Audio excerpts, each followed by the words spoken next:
وَإِذِ اسْتَسْقَىٰ مُوسَىٰ لِقَوْمِهِ فَقُلْنَا اضْرِب بِّعَصَاكَ الْحَجَرَ۔ اب یہ پھر صحرائے سینا کا واقعات آ رہے ہیں، ان میں ترتیب زمانی نہیں ہے، اور یہاں کی فتح جو ہے حضرت موسیٰ کے بعد ہے، لیکن اب یہاں پہ پھر ابھی وہ جو صحرائے تیہ میں جب بھٹک رہے تھے پھر اس کا ذکر ہے۔ وَإِذِ اسْتَسْقَىٰ مُوسَىٰ لِقَوْمِهِ فَقُلْنَا اضْرِب بِّعَصَاكَ الْحَجَرَ، اور جب کہ موسیٰ کی قوم نے موسیٰ سے پانی طلب کیا۔ اب صحرا میں آپ کو معلوم ہے جہاں پڑاؤ تھا اب وہاں پانی نہیں ہے، 6 لاکھ ہو 7 لاکھ ہو کتنے افراد ہو پانی چاہیے۔ وَإِذِ اسْتَسْقَىٰ مُوسَىٰ لِقَوْمِهِ فَقُلْنَا اضْرِب بِّعَصَاكَ الْحَجَرَ، تو ہم نے کہا کہ اپنے عصا سے ضرب لگاؤ چٹان، فَانْفَجَرَتْ مِنْهُ اثْنَتَا عَشْرَةَ عَيْنًا، تو اس سے 12 چشمے پھوٹ بہے۔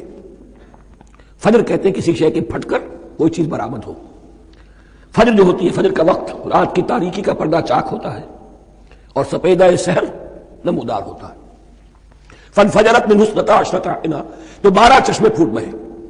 قَدْ عَلِمَ كُلُّ أُنَاسٍ مَشْرَبَهُمْ، یہاں اناس سے کیا مراد ہے؟ ہر قبیلہ، ہر قبیلے نے اپنا گھاٹ معین کر لیا۔ 12 قبیلے تھے، اگر علیحدہ علیحدہ نہ ہوتا معاملہ، 12 چشمے اسی لیے دیے گئے کہ لڑے نہ جھگڑے نہ۔ پانی تو بہت بڑی چیز ہے، کہیں پانی پینے پلانے پہ جھگڑا اور کہیں گھوڑا آگے بڑھانے پہ جھگڑا، یہ تو قبائلی زندگی کے اندر ہوتی ہی چیزیں۔ تو اس اعتبار سے اللہ تعالیٰ نے ان کے لیے یہ سہولت کی کہ 12 چشمے پھوٹ بہے۔ قد علم کل اناس مشربہم، ہر ایک نے اپنا گھاٹ جان لیا، معین کر لیا۔ کلوا واشربوا من رزق اللہ، گویا کہ کہہ دیا گیا کہ کھاؤ اور پیو اللہ کے رزق میں سے۔ ولا تعثوا فی الارض مفسدین، اور زمین میں فساد مچاتے نہ پھرو۔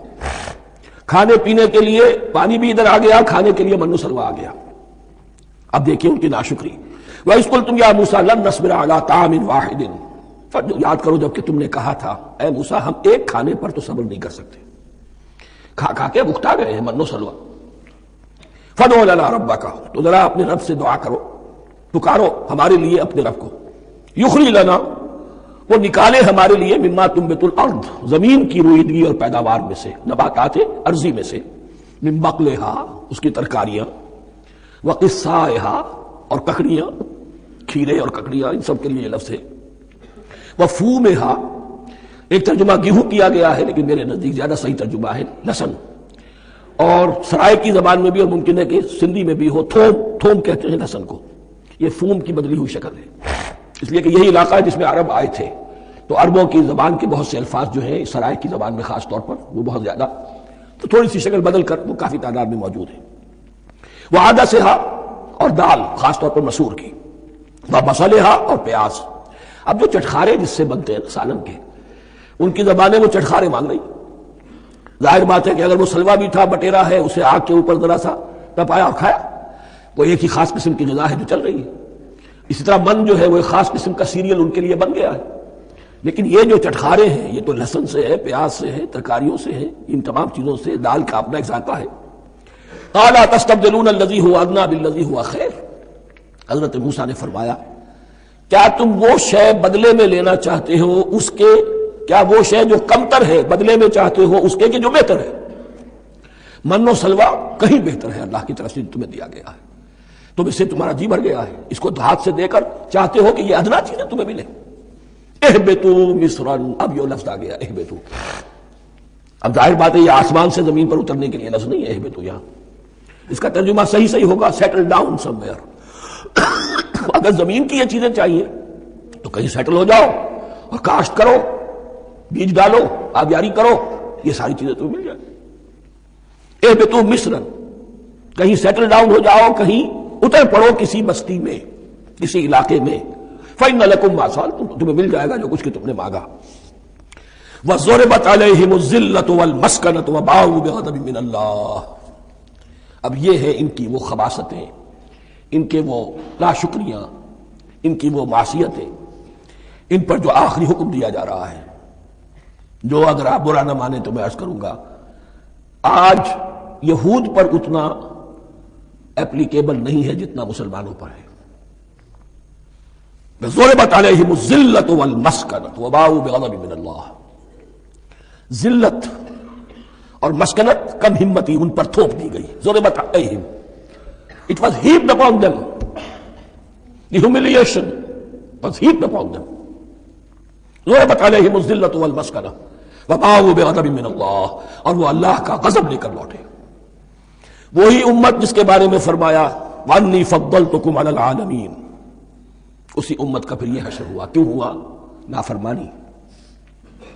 تمہیں کتاب دی تھی کہ تم پیروی کرو، تمہیں کتاب دی تھی کہ اسے قائم کرو۔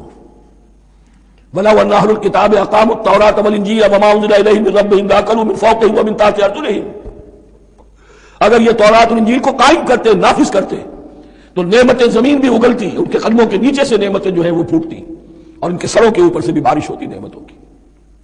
لیکن اگر تم نے اس کو چھوڑ کر اپنی خواہشات، اپنے نظریات، اپنے خیالات، اپنا تمرد، اپنی سرکشی، اپنی حاکمیت، اپنی مصلحتیں، اپنی عقل، اس کو بالا تر کیا، تو پھر جو قوم اللہ کے قانون کی، اللہ کی ہدایت کی، اللہ کی کتاب کی امین ہوتی ہے دنیا میں، وہ اللہ کی ریپرزنٹیٹو ہوتی ہے، نمائندہ ہوتی ہے۔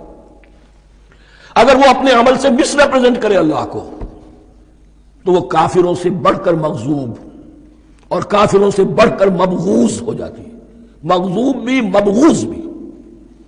انہیں کافروں کو تو دین پہنچانا تمہارے ذمہ تھا،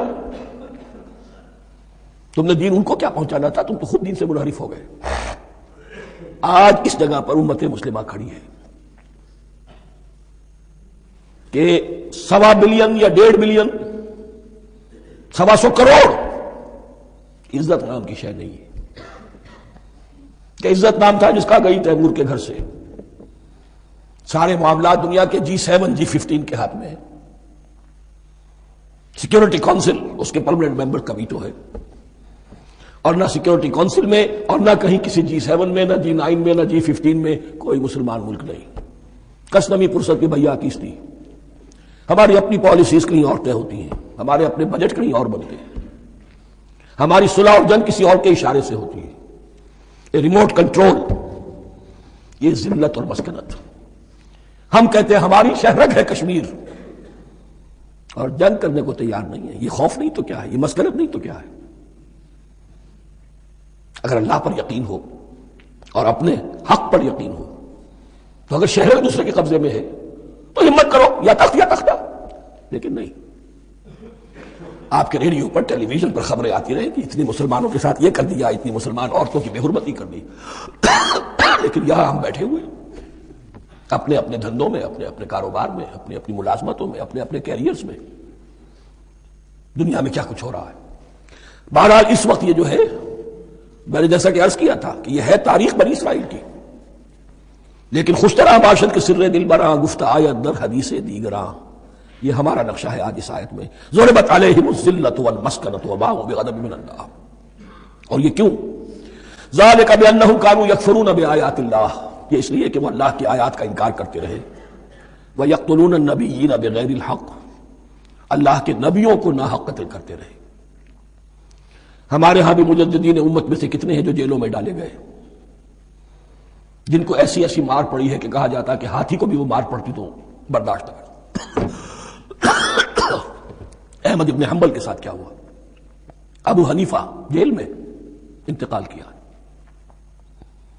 امام مالک کے کندھے کھینچ دیے گئے، اتار دیے گئے، منہ کالا کر کے اور اونٹ پر بٹھا کر پھرایا گیا۔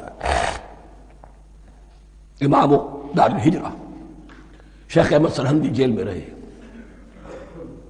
سید احمد بریلوی اور ان کے ساتھیوں کو خود مسلمانوں نے تہہ تیغ کیا ہے۔ بہرحال یہ داستانیں ہیں، اب نبی تو کوئی نہیں آئے گا، ان کے ہاں نبی تھے، ہمارے ہاں مجددین ہیں، علماء حق ہیں، جیسے کہ حدیث بھی ہے علماء امتی کا انبیاء بنی اسرائیل، تو جو انہوں نے انبیاء کے ساتھ کیا ہم نے مجددین اور علماء کے ساتھ کیا۔ ذالک بما عصوا وکانوا یعتدون، اور یہ ہوا ان کی نافرمانیوں کی وجہ سے اور حد سے تجاوز کرنے کی وجہ سے۔ اللہ تعالیٰ تو ظالم نہیں، اللہ نے تو اونچا مقام دیا تھا، ہمیں بھی خیر امت قرار دیا، کنتم خیر امت اخرجت للناس تأمرون بالمعروف وتنہون عن المنکر وتؤمنون باللہ۔ اب اگر ہم نے وہ اپنا مشن چھوڑ دیا تو ذلت اور مسکنت وہ ہمارا مقدر بن گئی۔ اللہ کا قانون اور اللہ کا عدل بے لاگ ہے، وہ فرام امہ ٹو امہ چینج نہیں ہوتا۔ سنت اللہ جو ہے لن تجد لسنت اللہ تحویلا ولن تجد لسنت اللہ تبدیلا، اللہ کی سنت بدلتی نہیں۔ بنی اسرائیل کا جو حشر ہوا آج وہ ہمارا ہو رہا ہے۔ بہرحال اس پر میری جو کتاب ہے سابق اور موجودہ مسلمان امتوں کا ماضی حال اور مستقبل، اس کا مطالعہ کیجیے۔